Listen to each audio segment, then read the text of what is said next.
자, 1절에 하나님이 자기 백성을 버리셨느냐 그럴 수 없다 그랬습니다. 하나님은 자기 백성을 버리지 않습니다. 2절에 보면은 그 백성을 미리 아신 자기 백성이다. 미리 아셨다. 예. 이미 이 자기 백성이 어떤 자인지 하나님은 다 알고 계신다예요. 그래서 그 백성을 버리지 않는다. 그 1절에도 나도 이 바울이 나도 이스라엘인이요 아브라함 씨에서 난 자요 베냐민 지파다. 이 말은 나 같은 사람도 하나님이 버리지 않았다 그거죠. 내가 예수 믿는 사람들을 핍박하고 또 죽이는데 동참하고 그런 악한 짓을 많이 했지만은 하나님이 버렸느냐? 그렇지 않다. 나도 버리지 않았다. 하나님이 미리 아신 자기 백성은 버리지 않는다. 버리지 않는다. 그렇습니다. 그래서 엘리야에 대해서 이야기합니다. 엘리야가 바알 선지자들을 멸하고 아합 왕의 아내 이세벨이 엘리야를 죽이려고 하니까 도망을 쳤습니다. 그래서 호렙산의 한 굴에 들어가 하나님께 다 죽고 나만 남았습니다. 근데 이제 저 사람들이 나를 찾습니다. 나를 죽이려고 합니다. 그렇게 호소를 하죠. 그때 하나님이 4절에 내가 나를 위해서 바알에게 무릎 꿇지 않은 사람 7천 명을 남겨두었다. 남겨두었다. 그랬습니다.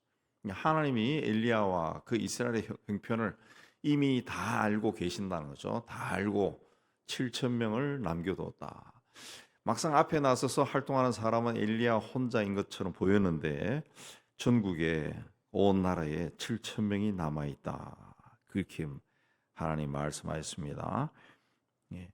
그래서 5절에 지금 또 은혜로 택하심을 따라 남은 자가 있다. 여기서 이제 남은 자는 하나님의 은혜로 남아 있는 사람, 하나님의 은혜로 남아 있는 사람입니다. 그 7절에 보면은 그 이스라엘이 오직 택하심을 입은 자가 얻었고 이스라엘이 구하는 것을 은혜를 받은 자는 택하심을 받은 자가 은혜로 그 구원을 받았다는 거죠. 근데 그 남은 자들은 우둔하여 졌느니라 그랬습니다. 7절의 남은 자는 그 5절의 남은 자하고 단어가 다릅니다. 우리 번역으로는 똑같이 해놨는데 7절의 남은 자들은 택하심에서 제외된 사람들을 이해합니다. 예. 근데 오직 택하심을 요 사람들은 택하심을 받았고 요 사람들은 택하심을 못 받았다는 거죠.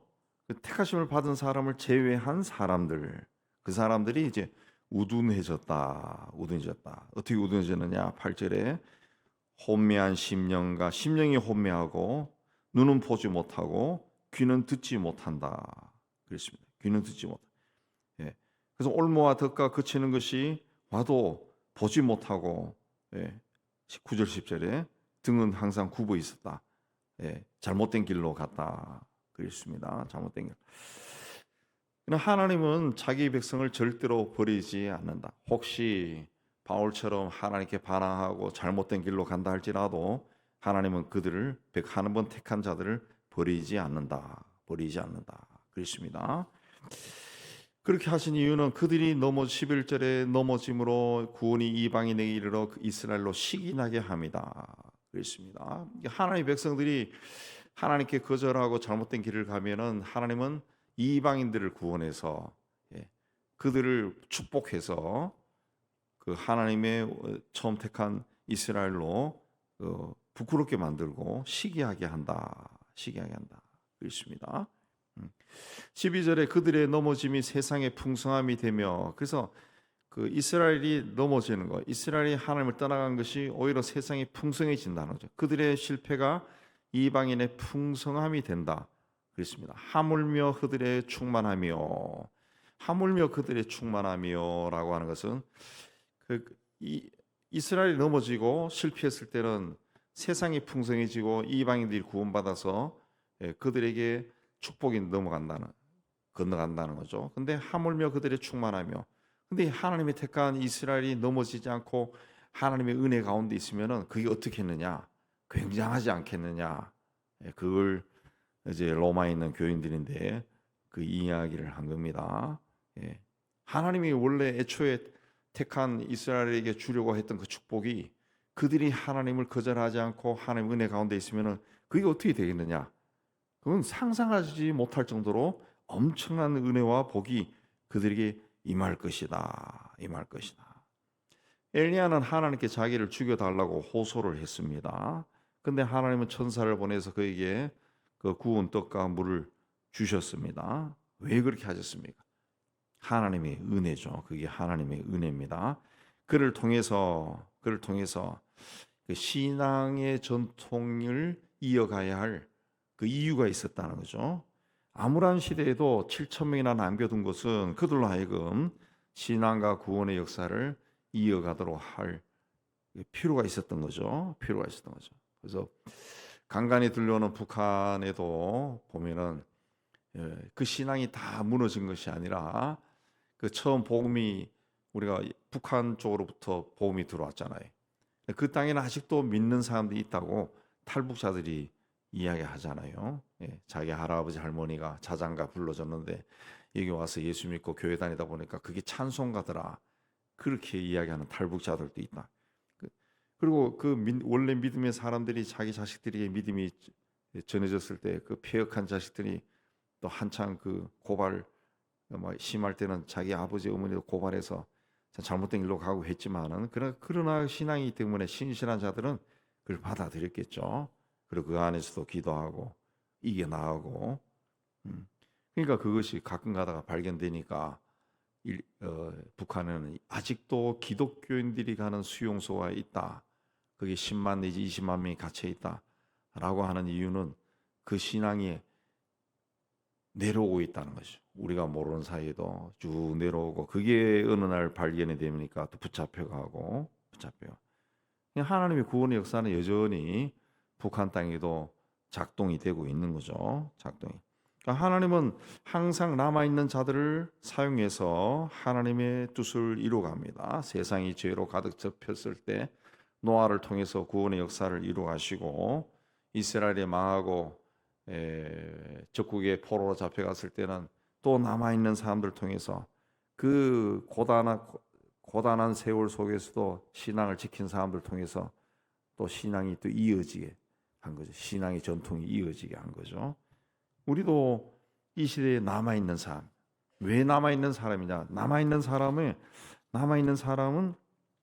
어떤 사람입니까? 5절에 보면은 은혜로 택하심을 입은 사람. 그러니까 하나님의 은혜 가운데 있는 사람들이 남아있는 사람입니다. 남아있는 사람. 하나님의 은혜. 그러니까 세상에서 뭔가를 많이 가지고 출세하고 이름 내고 하는 사람들이 남아있는 사람이 아니라 하나님의 은혜 가운데 있는 사람들이 남아있는 사람. 나는 하나님의 복을 줘서 이렇게 잘 됐어 라고 자랑한 사람들도 우리 주변에 있습니다. 근데 그런 사람이 남아있는 사람이 아니라 그냥 어디 있는지 모르지만은 어디 숨어 있지만은 조용한 가운데 자기 신앙을 지키는 사람, 하나님의 은혜 가운데 살아가는 사람, 7천 명이 남아 있다라는 것도 이 엘리야 같은 사람도 전혀 누군지 몰랐잖아요. 근데 숨어 있는 사람, 그 악한 시대니까 숨어 있어 자기 신앙을 지키는 그런 사람, 하나님의 은혜 가운데 있는 사람들이 남아 있는 사람, 성경에 남아 있는 사람입니다. 그 13절 이하에서 24절까지는 이제 그 하나님의 원 백성, 하나님의 택한 백성과 이방인들을 비교해 놓은 건데 이방인들이 어떻게 구원을 받았느냐, 또 이방인들은 어떤 마음으로 하나님 앞에 서야 되느냐라는 것에 대해서 이제 이스라엘과 비교해 놓은 겁니다. 이스라엘과 비교해 놓은 건데 그 바울이 여기서 말하고자 하는 것은 뿌리가 열매에 영향을 미친다. 뿌리가 중요하다라는 겁니다. 그 뿌리가 뭡니까? 유대인들이죠.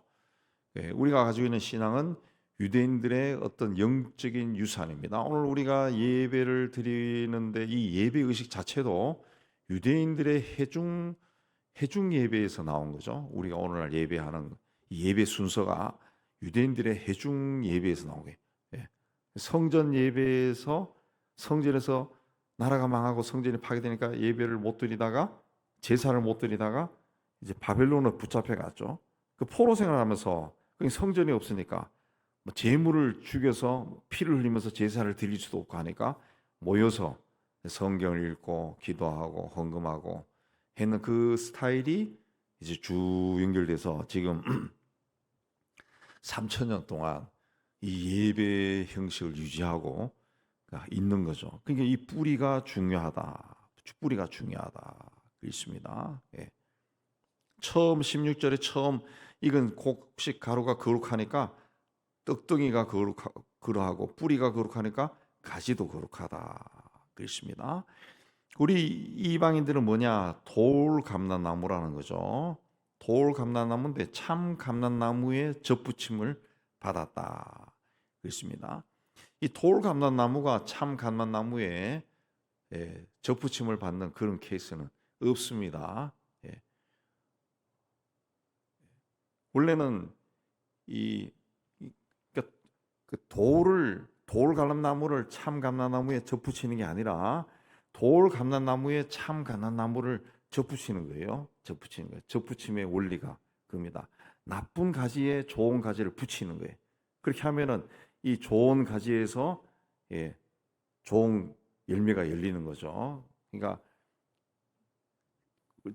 시골에 사는 사람도 알겠지만 고염나무라 있어요. 고염. 작은 감인데 그 쫀득쫀득하고 꼭 금포도처럼 맛있습니다. 근데 감나무가 어떻게 생기느냐? 이 고염나무에다가 감나무 가지를 접붙이면은 그 감나무가 되는 거예요. 감나무가 되는 거예요. 그러나 그러니까 돌 감람나무를 참 감람나무에 접붙일 수가 없는 거예요. 예, 그게 다르다는 거죠. 근데 하나님께서는 돌 감람나무를 참 감람나무에 접을 붙였다는 거죠. 이방인을 유대인들에게 접붙였다는 거죠. 접붙였다. 원래는 그 이방인의 유대인을 접붙여야 되는데 이게 원리상, 자연의 이치상 그게 아니라 그 참 감람나무에다가 돌 감람나무를 접붙였다. 예. 그렇게 해서 참 감람나무 뿌리의 진액을 함께 받은 자가 되었다. 이방인이지만은 하나님의 은혜와 축복을 받는 자가 되었다. 그랬습니다. 그런다. 그 접붙인다라고 하는 것은 이제 그 참 감람나무 가지를 꺾어야 되는 거죠. 꺾어 가지고 갖다 붙이는 겁니다. 이스라엘 백성들은 복음을 받아들이지 않았기 때문에 가지가 꺾인 거예요. 예. 근데 이방인들은 복음을 믿었기 때문에 하나님 앞에 선 자가 된 거예요. 열매를 맺는 자가 된. 이방인과 유대인들의 차이가 뭐냐? 복음을 믿었느냐, 믿지 않았느냐? 복음을 받아들이냐, 받아들이지 않았냐? 그겁니다. 예. 20절에 옳도다 그들은 믿지 아니함으로 꺾이고 너는 믿음으로 섰느니라. 그러니까 높은 마음을 품지 말고 도리어 들어와라. 그들이 참 감람나무라 할지라도 믿지 않으니까 꺾어버렸다는 거죠. 너는 돌 감람나무인데 믿었기 때문에 세워졌다는 거죠. 너도 높은 마음 갖지 말라. 21절에 원 가지들도 아끼지 않고 꺾어버렸는데 하나님이 너를 그냥 가만두겠느냐? 그렇지 않다는 거죠. 22절에도 그렇지 않으면 너도 찍히는 바 될 것이다. 하나님의 인자에 머물러 있으면은 하나님의 인자가 너에게 있지만은 그렇지 않으면 너도 찍히는 바 될 것이다.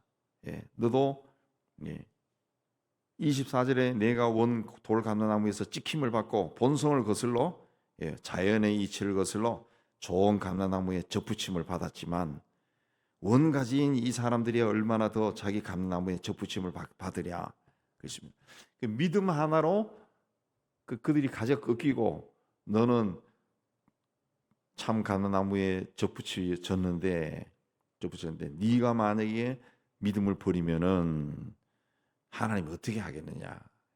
원 가지도 꺾어버리는데 너에게 관대하겠느냐? 그렇게 하지 않는다는 거죠. 그러니까 높은 마음을 품지 말고 항상 감사하라는 거죠. 항상 감사하라. 하나님의 세상을 보는 사람들을 보는 그 원칙, 질서, 기준은 이미 정해져 있습니다. 정해져 있어요. 그거 뭐 태초 지금까지 변함이 없다는 거예요. 하나님의 택한 백성은 유대인이죠. 유대인, 이스라엘 백성.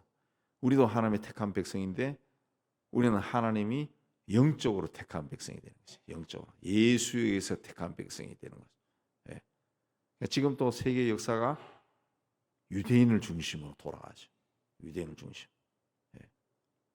하나님이 세상에서 택한 자들은 그들이라고. 우리도 택했지만 우리는 예수에 의해서 택한 자. 지금 그거 이야기하는 겁니다. 그거 이야기하는. 예. 그래서 25절에 형제들아 너희가 스스로 지혜있다 하면서 이 신비를 너희가 모르기를 내가 원하지 아니하노니 이 신비는 이방인의 충만한 수가 들어오기까지 이스라엘이 들어는 우둔하게 된 것이라. 그리하여 온 이스라엘이 구원을 받을 것이다. 자, 이방인들은 충만한 수, 하나님이 원하는 숫자에 들어올 때까지 구원 역사가 계속된다는 거죠. 예, 계속된다는 거죠. 예, 그렇게 그때까지는 이스라엘의 더러는 우둔하게 되었다. 예, 유대인들이 그걸 눈이 감고 귀가 닫혀서 그걸 받아들이지 못한다. 그렇게 돼서 때가 되면은 온 이스라엘이 구원을 받을 것이다. 구원을 받을 것이다. 우리 이스라엘에서 활동하는 선교사들도 그러고 또 그런 쪽에서 이제 활동하는 뭐 주님이 오실 때가 됐다. 그걸 이제 자료로 막 채집해가지고 전하는 사람들의 이야기 들어보면 우리 그 이스라엘의 정연호 선교사도 그 이야기 하더라. 예. 저희가 처음에 30년 전에 이스라엘 갔을 때는 유대인들이 중에 예수 믿는 사람들은 손가락으로 세일 정도였다는 거죠. 예. 전국에 끼껏해야 뭐 100명 내지 200명. 근데 지금은 10만 명이 넘는다 그러죠. 예수 믿는 사람, 유대인으로 예수 믿는 사람들이 점점 늘어나고 있다 그러죠. 점점 늘어나고 있다. 예.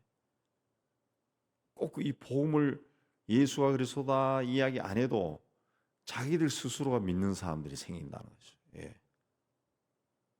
버스 타고 가다가 이 환상을 본다든가 자다가 환상 본다든가 어느 날 갑자기 신약 성경을 읽고 싶어졌다든가 그 희한한 일로 그 믿는 사람들이 있다. 예전에 한 10여 년 전에 우리 교회 왔었던 김종철 그 감독이 전한 이야기도 그거 아니에요. 그 양반 아직도 자기 그 유튜브 운영하고 있는데 거기 보면 그런 이야기 참 많이 나옵니다.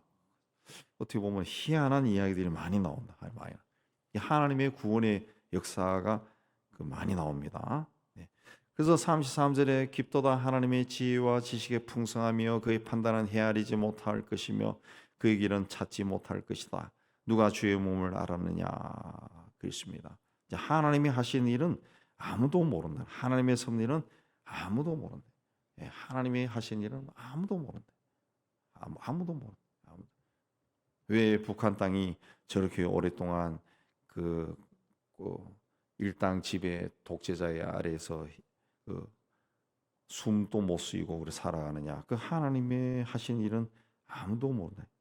하나님은 우리 믿음의 사람들은 자기 자리에서 우리 하나님의 은혜에 감사하고 하나님의 뜻이 무엇일까? 하나님의 뜻이 어떻게 이루어질까? 항상 거기에 그 영성을 좀 집중시키고